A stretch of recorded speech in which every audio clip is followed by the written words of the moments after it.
William Ruto, President of the Republic of Kenya.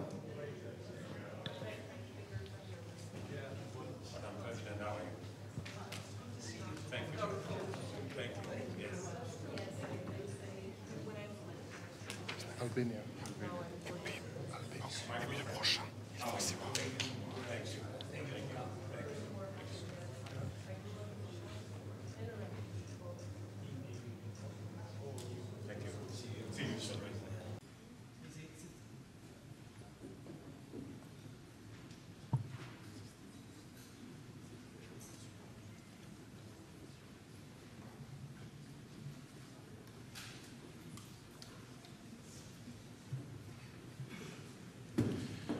Excellencies, ladies and gentlemen, the opening plenary of the Summit on Peace in Ukraine is about to start.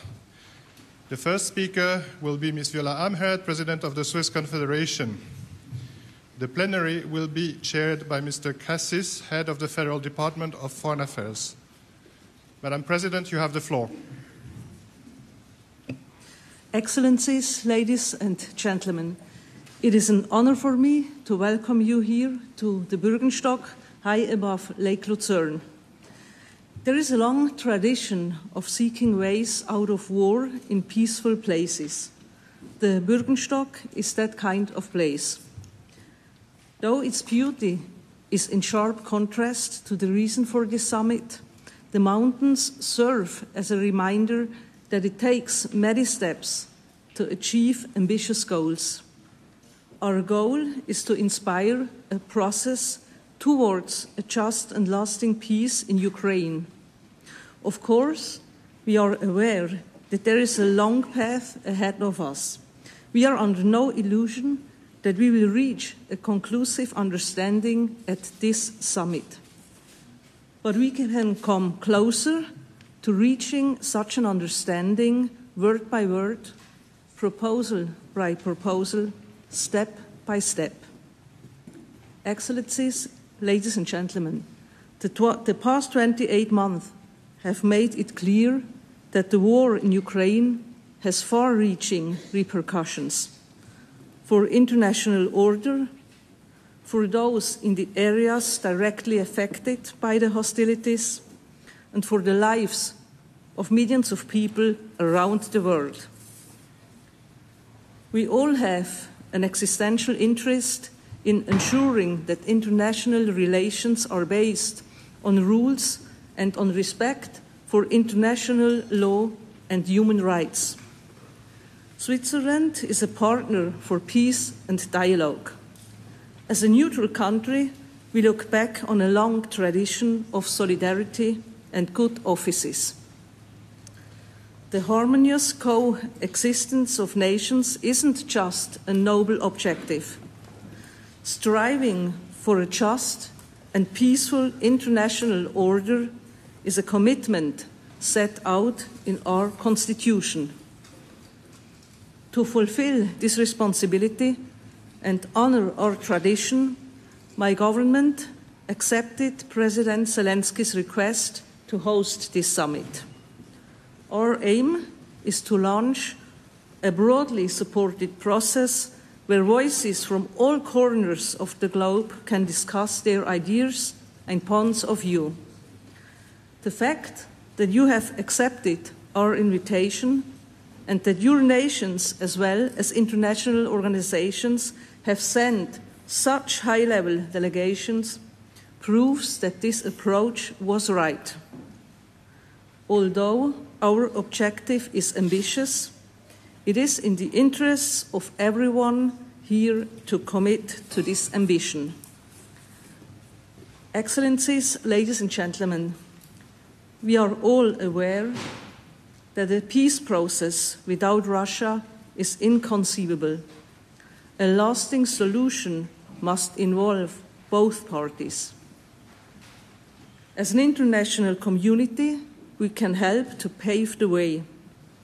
That is why we are here. At the same time, we are aiming to achieve real progress on specific issues. With your support, we have defined 3 issues of global impact that we will discuss in our working groups. These are nuclear safety, food security, and the human dimension of the war. Our most important goals for this weekend are to inspire a process leading to a framework for a comprehensive, just, and lasting peace for Ukraine based on international law and the UN Charter. To develop a common understanding on how to take concrete steps towards such a framework. And we want to discuss how and under what conditions Russia can be included in this process. It is essential that so many of us use this summit to express our support for a peaceful process, for a process beyond any armed hostilities. Over the past few months, you have actively and with the utmost commitment helped plan and prepare for this summit. I wish to thank you most sincerely for your help. Excellencies, ladies and gentlemen, finding a path to peace requires perseverance and will. It requires effort on all sides. We can only achieve the ambitious goal of this summit if we pool our strength and come together, even in areas where our positions differ. Here on the Bürgenstock, we will all be making that first crucial step. It is up to us to make sure it is followed by a second. Thank you very much.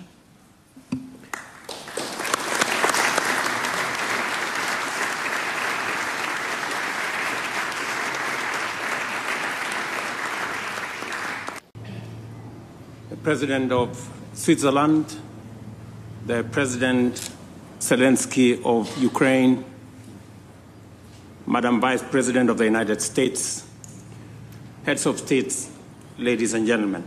79 years after the international community established a multilateral institutional framework to save succeeding generations from the scourge of war, Russia's invasion of Ukraine has been a horrifying spectacle of carnage and devastation, which has left 500,000 people dead and 7.1 million people displaced in its wake.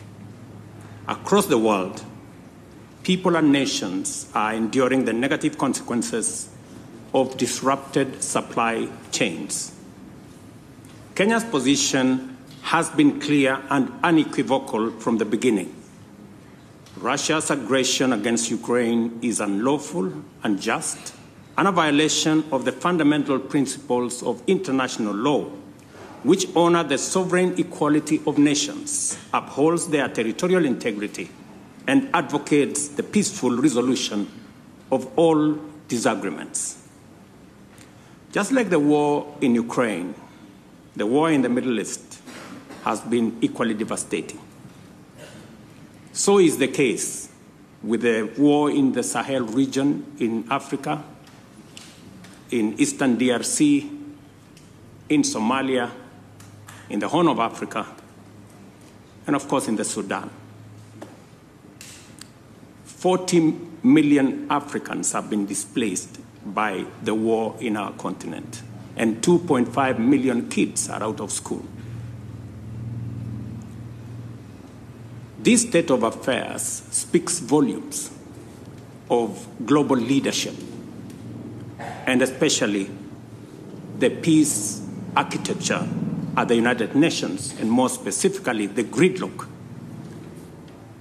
at the United Nations Security Council.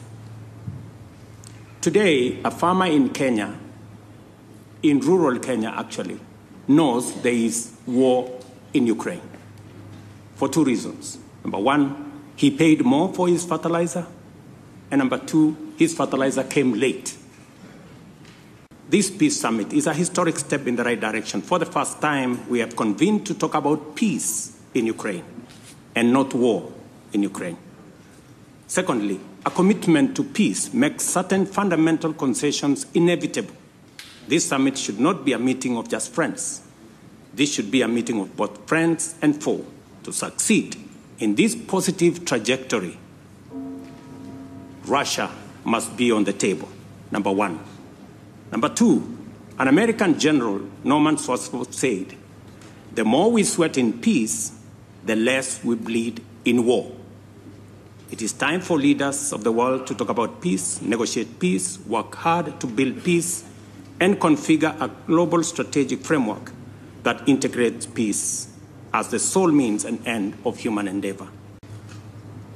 We have gathered here, and we are reminded by the Indian statesman Mahatma Gandhi, who said that an eye for an eye will make humanity blind.